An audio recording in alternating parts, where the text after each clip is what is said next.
Salut tout le monde, c'est Nitrose. Alors aujourd'hui, on se retrouve pour une nouvelle vidéo.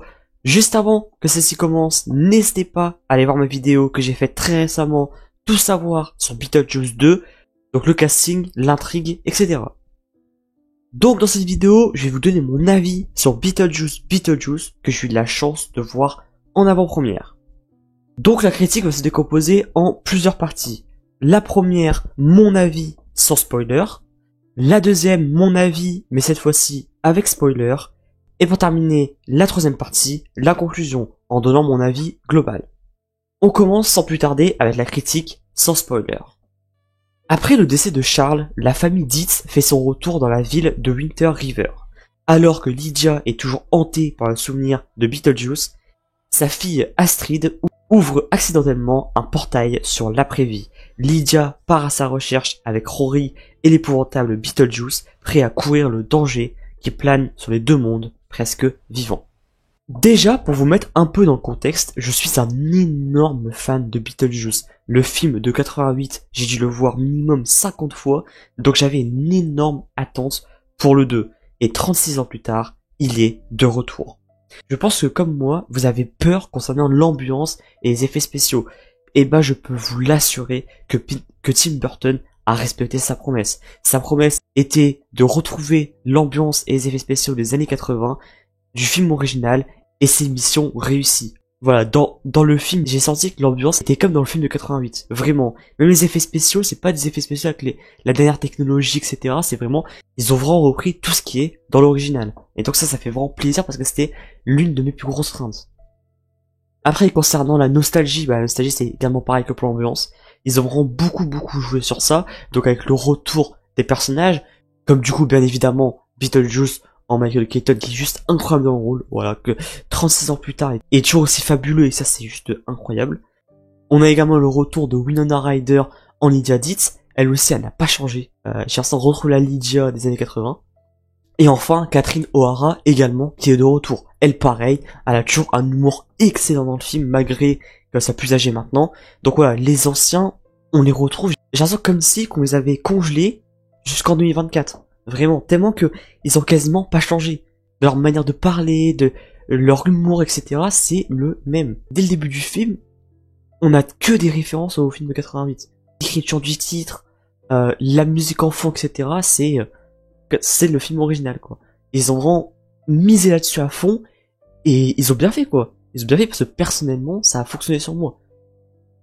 Après, si je devrais donner mon avis sur le scénario est plutôt bon, même si il y a quand même des petits trucs. Je vais déjà vous parler des plus. Donc déjà, je vous ai parlé de l'ambiance qui est excellente, des effets spéciaux qui sont les mêmes qu'à l'époque.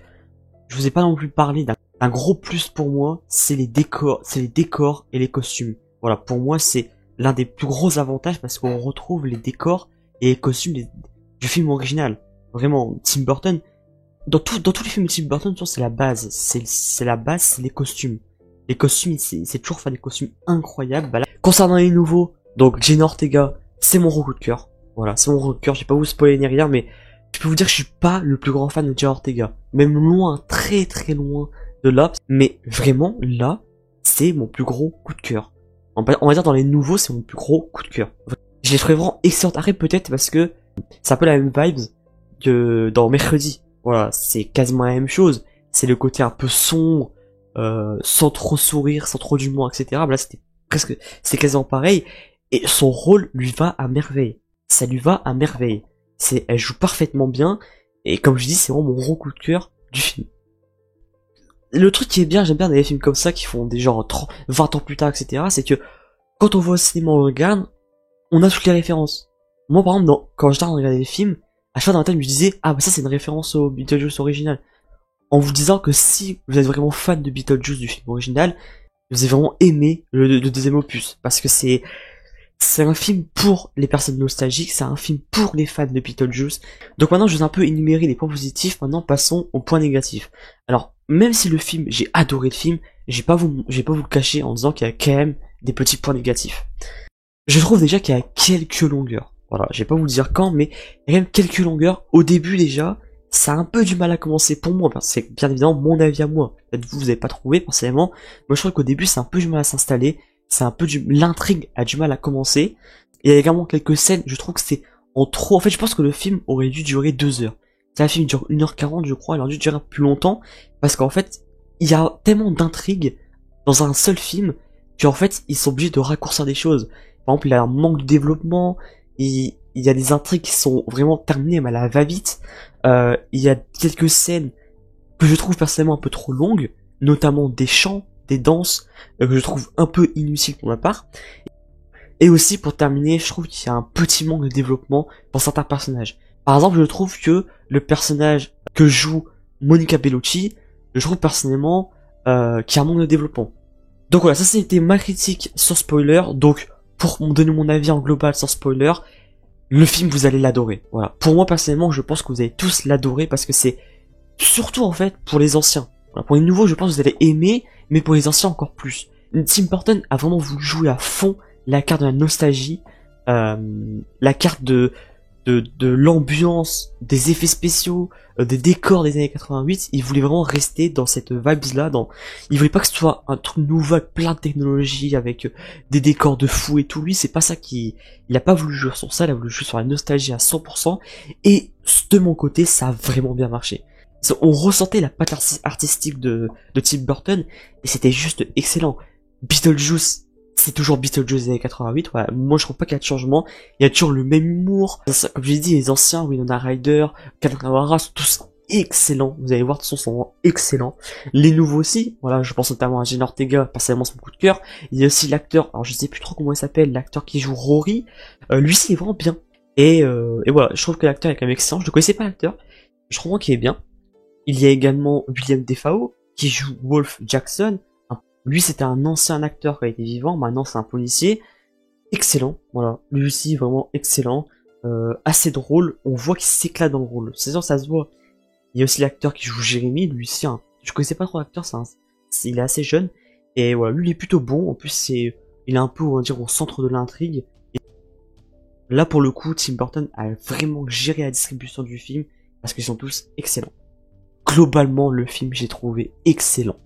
Je mettrai la note de 8 sur 10. J'attendais cette suite depuis des années et personnellement, je suis très satisfait du film.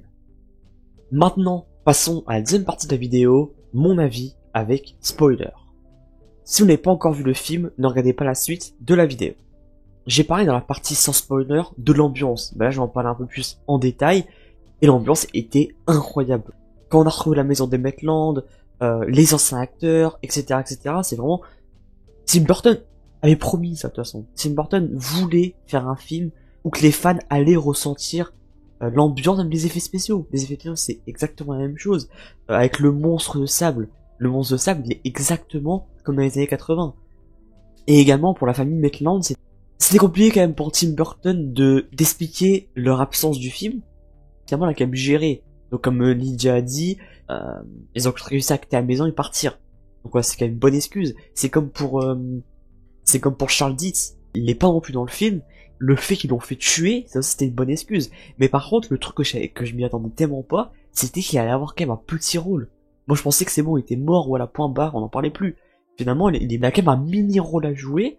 Et ça c'est vraiment, de mon côté, c'était complètement inattendu. Voilà. Mais qu'est-ce que je peux dire concernant les anciens personnages? Bah, les anciens personnages des années 80, ils sont juste parfaits. Dites-le moi dans les commentaires, et personnellement, j'ai trouvé tous incroyables. Winona Ryder, j'ai l'impression de retrouver la Winona Ryder des années 80. Elle a pas si changé que ça. Comme sa mère, Delia Ditz. Delia Ditz aussi, elle joue superbement bien. Et on a l'impression de la retrouver. Delia Ditz, c'est un peu le rôle de la mère un peu folle. Voilà, c'est vraiment très très drôle. Également le personnage de Rory. Le personnage de Rory, je connaissais pas trop l'acteur, voilà. Comme je dis dans ma critique sans spoiler, je connaissais pas trop l'acteur. Je me dis ouais, ça allait jouer le petit ami de Lydia. Ça avait pas été un rôle important, finalement c'est quand même un rôle assez ancré dans le truc. Voilà, on voit que lui, en fait, il y croit pas du tout. Ouais, il croit pas du tout ce qui est fantôme, etc. Il a vu Beetlejuice, quoi. Quand il l'a vu, il pensait que c'était un rêve, tellement que c'était, pour lui, c'était n'importe quoi. Alors, en parlant de ça, on va parler de Jenna Ortega, en Astrid 10. Et bah, franchement, c'est mon gros coup de cœur du film. Voilà. Hors ancien, bah ce ancien, c'est incroyable, mais hors ancien, Jenna Ortega, c'est mon gros coup de cœur. Elle est trop bien. Et vraiment, je trouve qu'elle joue superbement bien, et surtout, elle a un rôle très important, c'est un peu le rôle central du film, quoi. On a également le personnage de Jérémy, donc ça aussi, l'acteur là, je le connaissais pas du tout.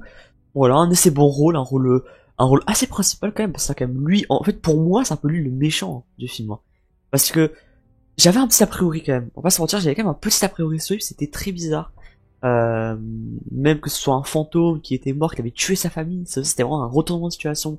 J'étais pas du tout prêt, mais pour moi c'est un peu le méchant du film. C'est quand même lui qui déclenche tout ce qui va se passer, quoi. Astrid qui va dans l'au-delà, lui qui va échanger le corps avec Astrid pour qu'elle soit morte et lui ça retrouve un corps de vivant, sa mère qui va la chercher avec Beetlejuice, c'est lui l'élément déclencheur, on va dire. Le petit caméo aussi de Danny DeVito qui fait énormément plaisir. Voilà, ça je l'avais vu dans un bande-annonce, c'est un caméo de 5-10 minutes, mais ça fait toujours plaisir, on va dire. William Defoe, oui d'abord je fais les personnages, hein. Après je parle un peu plus de scénario, etc. D'abord je fais les personnages. William Defoe, très bon, parce qu'en fait on voit qui s'éclate dans le rôle. C'est comme Beetlejuice. On voit que il a pris le rôle, mais il s'éclate dedans. Et vraiment j'ai trouvé excellent William Defoe en Wolf Jackson. Du coup ça me fait rire parce que il y avait plein de références parce que c'était un ancien acteur. C'était vraiment très drôle, vraiment. Il y avait plein de passages avec lui qui étaient vraiment très bien. En plus, il joue quand même un rôle assez important. Donc voilà, pour conclure, William Defoe, excellent dans son rôle. Bon, je pense en avant-dernier personnage, on a Monica Bellucci, en Dolores. On va dire que ça, je pense, en personnage, c'est celui de mes plus grandes déceptions. Monica Bellucci, donc il joue le rôle de Dolores, l'ex-femme de Beetlejuice. Je pensais vraiment qu'elle allait avoir un rôle hyper important, etc. Finalement, hyper déçu. Elle passe son temps à juste chercher Beetlejuice, à tuer des gens et à demander où il est, quoi. C'est tout. Voilà, c'est ça son rôle. Elle fait que ça. Bon, elle fait ça, on la voit en tout, si on regroupe toutes les scènes, on la voit quoi, 10 minutes, même pas. Donc voilà, je trouve que c'est assez dommage. Finalement, voilà, là, sur le plus gros, ils se sont un peu ratés sur le personnage, un très manque de développement, surtout à la fin. Elle meurt, mais elle se fait bouffer par le serpent de sable. Je trouve ça moyen. Vraiment, c'est un peu une grosse déception pour le personnage de Dolores. Et maintenant, pour terminer, en parlant des personnages, on va parler de Michael Keaton, donc le rôle principal, Beetlejuice. Et bah, que dire, à part qu'il est parfait. Voilà, il est juste parfait. J'ai l'impression qu'il a pas bougé. Voilà, il est pas bougé, il est resté figé en 88 et il revient en 2024. Il a pas changé, il est fait pour ce rôle. Aucun autre acteur ne peut jouer aussi bien que lui, quoi. L'humour, etc. c'est vraiment le même que 88. Et ça fait vraiment trop plaisir de l'en voir. Et pareil, c'est comme William Defoe, on voit qu'il s'est éclaté dans le rôle, on voit qu'il a kiffé faire son retour. Donc voilà, je pense avoir parlé à peu près de tous les personnages. Donc, globalement, Tim Burton a géré niveau casting. Et puis voilà. Maintenant, passons côté plus technique. On a parlé de l'ambiance des effets spéciaux qui sont comme dans les années 80. Et on a parlé du casting. Maintenant, on va parler après du scénario, etc. Alors, mon avis concernant le scénario et l'histoire, c'est un peu compliqué parce que le scénario de l'histoire de base, donc l'histoire de base, comme quoi du coup Astrid va rencontrer un fantôme qui va tomber amoureuse de lui. Après lui, il va dire il faut que tu fasses une formule pour que je retrouve mon corps vivant. Finalement c'était pas vrai. Lydia va devoir faire appel à Beetlejuice pour sauver sa fille. L'histoire là de base, elle est vraiment très bien. Elle est très bien amenée. J'ai trouvé vraiment qu'elle était bien réalisée. Mais le problème avec ce film là, et ça c'est juste mon avis, c'est le plus gros défaut pour moi, c'est que c'est le bordel. Voilà, c'est totalement le bordel parce que il y a trop d'intrigues. En premier, bah, comme je l'ai dit, la première histoire. La deuxième, l'histoire du père d'Astrid, du coup, le petit ami de Lydia qui est mort et qu'elle veut le voir. L'intrigue de Dolores, du coup l'intrigue de l'ex de Beetlejuice qui essaie de le retrouver. Il y a beaucoup trop d'intrigues dans le même film, du coup ça fait un bordel. On n'a pas le temps de tout développer. Comme je vous ai dit, Dolores, on n'a pas assez développé parce qu'il y a trop d'intrigues à côté. Voilà. L'intrigue principale, c'est l'histoire avec Jérémy et Lydia. Ensuite, il y a l'intrigue de son père. Voilà, l'intrigue de son père, on le voit genre 5-10 minutes pour les sauver. C'était mignon. C'était vraiment mignon. C'était une bonne histoire. Petite déception, mais ça, c'était quand même assez bien amené. Mais par contre, la plus grosse déception, comme je vous ai dit dans mon avis de personnage, c'est Monica Bellucci. Voilà, Monica Bellucci. L'histoire, quand Beetlejuice, je sais pas si vous vous en rappelez, mais quand il parle italien, je crois. s'il parle italien, un truc comme ça, il raconte son histoire, genre comment il est mort, et comment il a rencontré Dolores. Du coup, l'histoire, en soi, était plutôt bonne, quand on l'a vu en noir et blanc, elle était plutôt bonne, elle était plutôt cohérente, mais plus de ça, après, il a plus rien. Je veux dire, on le voit tous les, allez, 15-20 minutes de film, on la revoit en train de dire où est Beetlejuice, en train de tuer des gens, en train de le chercher, voilà, c'est tout. Et Beetlejuice dit qu'il y a son ex-femme qui le cherche, il essaie de s'échapper, voilà, c'est tout. C'est la seule chose qui se passe dans le film avec Monica Bellucci, et je trouve ça super dommage. Malheureusement, je trouve que ça a été vraiment beaucoup trop bâclé. À la fin, Dolores meurt par le serpent de sable.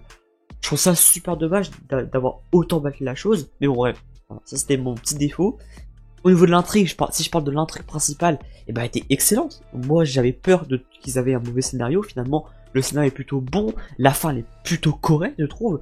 Même parce que Lydia et Astrid ne s'entendent pas trop. Vu qu'Astrid, en fait, n'oublie pas qu'Astrid, vraiment, elle ne croit pas du tout aux fantômes. Et ça fait super mal à sa mère, en fait. Vu que sa mère, elle le sait que ça existe. Astrid, elle le prend pour une folle. Et moi, franchement, j'ai bien aimé vers la fin, quand du coup, ils sortent de l'au-delà. Et quand Astrid se met à pleurer, et demande pardon à sa mère, ça, pour moi, je trouvais que c'est une scène super mignonne. Après, on a eu également la scène, de l'église. Donc la scène de, on va dire, quasiment la scène de fin. Et là, pour moi, c'est l'un des pires moments du film. C'est que mon avis. Pour moi, c'est l'un des pires moments du film. Pas, je veux dire, quand il parle, etc. Pas ça, mais quand il chante. Quand il chante et quand il danse. Pour moi, c'est la scène la plus inutile du film. À la limite, ils auraient fait un chant de, allez, 2-3 minutes, ok. Mais la scène, elle a duré 10 minutes. 10 minutes. Il faisait que chanter, que danser. Il y avait que ça. Le seul truc que j'ai bien aimé, c'est quand même au tout début, quand Beetlejuice envoie du coup tous les gens qui étaient dans la salle, parce que Rory, lui, voulait ce soir de fou avec les journalistes et tout. Et Beetlejuice les envoie leur téléphone, et ça c'était super marrant, vraiment. Et c'est super bien fait aussi. Mais après, par contre, l'histoire de la danse, également aussi j'ai bien aimé, c'est le contrat. Comme dans le 1, le contrat qui stipulait qu'il devait se marier avec... Beetlejuice devait se marier avec Lydia. Et ça c'est une bonne petite référence au 1. Et ça, pour moi, j'ai bien aimé. Toute l'histoire là avec le mariage, etc. J'ai bien aimé. Par contre, pourquoi ça s'est mis à chanter? À ce moment-là, à partir de là, je me suis dit, est-ce qu'on est dans une comédie musicale? Je me suis posé la question parce que je comprends pas pourquoi ça a duré autant de temps. Ils auraient pu faire ça en 2 minutes. Bref. Après, quand du coup Dolores arrive, il y a quand même un peu plus d'action, mais bon. Ça a été vite bâclé, quoi. Ils ont parlé 2 secondes. Après, Dolores se fait bouffer par le serpent de sable avec Rory. Et oui, avec Rory. Parce que Rory, finalement, c'est une mauvaise personne, en fait. Parce que, moi, je savais, en fait, j'avais un petit doute dans ma tête. Parce que Rory était vraiment très très bizarre avec Lydia. Et finalement, mes doutes ont été, c'était vrai, quoi. C'est-à-dire que lui, en fait, il était avec elle juste pour l'argent. Et ouais, ça fait rire, c'est quand Beetlejuice vraiment donne le truc pour qu'ils disent que la vérité. Et que Lydia, vraiment, elle pète un pont. Ça, c'était vraiment une scène très très drôle. Et voilà, les deux sont bouffés par le serpent de sable. Mais je trouve que c'était un peu bâclé. Pas avec Rory, je trouve que c'était son moment de mourir. Mais par contre, Dolores, comme j'ai dit, c'était très très bâclé. Après, concernant la fin, voilà, la fin était très bonne. Sauf le moment où je trouve que Beetlejuice disparaît, je trouve ça un peu rapide. Ça, j'ai vite vous donner mon avis. Mais avec quand Delia meurt, du coup, elle se fait bouffer, elle s'est piquée par les... Pas piquée, bouffée par les serpents. Ça, je trouve que c'est con un peu. Mais, vu la folie de Delia, c'est un peu possible. Et comme j'ai dit, il y a quand même une petite intrigue sur le personnage de Charles, et ça c'est assez inattendu, personnellement pour moi. La petite intrigue concernant Charles. Et voilà, quand Delia le cherche, le retrouve, etc. Ça c'était assez mignon, même si c'était un peu dégueulasse. Parce que Charles il est un peu coupé en deux, quoi. Ah ça, j'ai envie de vous en parler. Ça, une petite erreur de ma part, je vais vous en parler. Le moment où ils annoncent la mort de Charles. Ça, pour Tim Burton, je pense que c'était très très très compliqué de donner une excuse de comment il est mort, etc. Pourquoi il est pas dans le film. L'enterrement, ça c'était l'intrigue principale. En fait, c'est l'intrigue principale, ça. Hein. C'est ça que ça part tout de là, en fait. C'est la mort de Charles. Avec l'enterrement, ils se réunissent tous, etc. Chose ont quand même bien amené le truc, quand même. Avec la mort de Charles, ils ont bien amené le truc. Et surtout, sa mort. J'ai trouvé la scène hyper bien faite. Alors, je sais pas comment ça s'appelle, je sais pas si ça a un nom. Les petits bonhommes qu'ils ont présentés, mais quand on voit Charles dans l'avion, après l'avion qui se crache, après qu'il se fasse bouffer par un requin, c'était trop bien fait. Après la scène de fin, ça c'était super drôle, vraiment, quand Astrid du coup rencontre une personne de son âge et qui se marie, qu'ils ont un enfant, et l'enfant, ça c'était super drôle. Quand l'enfant c'est le bébé Beetlejuice, alors ça, dans le cinéma, on s'est tous tapé des barres, c'est trop drôle. Après je sais que c'est un rêve, c'est sûr que c'est un rêve. Après avec la tête de d'Astrid qui est contente et tout, c'est super drôle. Et la fin, quand du coup Lydia se réveille à côté de la Beetlejuice, c'est assez drôle. Et du coup elle se réveille, et finalement il a rien. Et voilà, fin du film. La deuxième partie est terminée, du coup mon avis avec spoiler, j'espère que j'ai tout parlé, bon peut-être j'ai un peu bafoué, mais ça fait longtemps que je n'ai pas fait de critique, je vais en faire régulièrement. Maintenant passons à la troisième et dernière partie, la conclusion, mon avis global. 35 ans plus tard, le retour de Beetlejuice est pour moi réussi. Tim Burton a toujours cette patte artistique des années 80, c'est toujours la même chose, la même ambiance, les mêmes effets spéciaux, les anciens acteurs sont fabuleux, Beetlejuice, Michael Keaton est incroyable, pareil pour Lydia, gros coup de cœur également. Pareil pour Delia, Delia elle est super drôle dans le rôle et elle est pareille que dans les années 80. J'ai oublié de vous parler et comment j'ai fait pour oublier de vous en parler de Bob. Le petit Bob, il était excellent, vraiment super drôle. C'est comme les autres bonhommes, je sais plus comment ça s'appelle, mais les autres personnes avec les petites têtes. Et ça c'était excellent, les mêmes que dans le film original, voilà, et c'était super drôle. Chaque scène où c'était présent, je me tapais des barres. Voilà, même les nouveaux sont excellents, Jenna Ortega, etc. sont juste excellents. Tim Burton a géré le casting. Niveau scénario, comme je vous ai dit, il y a beaucoup de bons, il y a un peu de mauvais, mais principalement c'est quand même du bon. Comme je vous ai dit, en bon, au niveau du scénario, bah, c'est quand même bien amené généralement. L'intrigue est plutôt bonne, voilà, ils l'ont quand même géré. 36 ans plus tard, c'est quand même très bien fait. L'intrigue principale est excellente, les autres un peu moins. L'intrigue du père était aussi très bien amenée.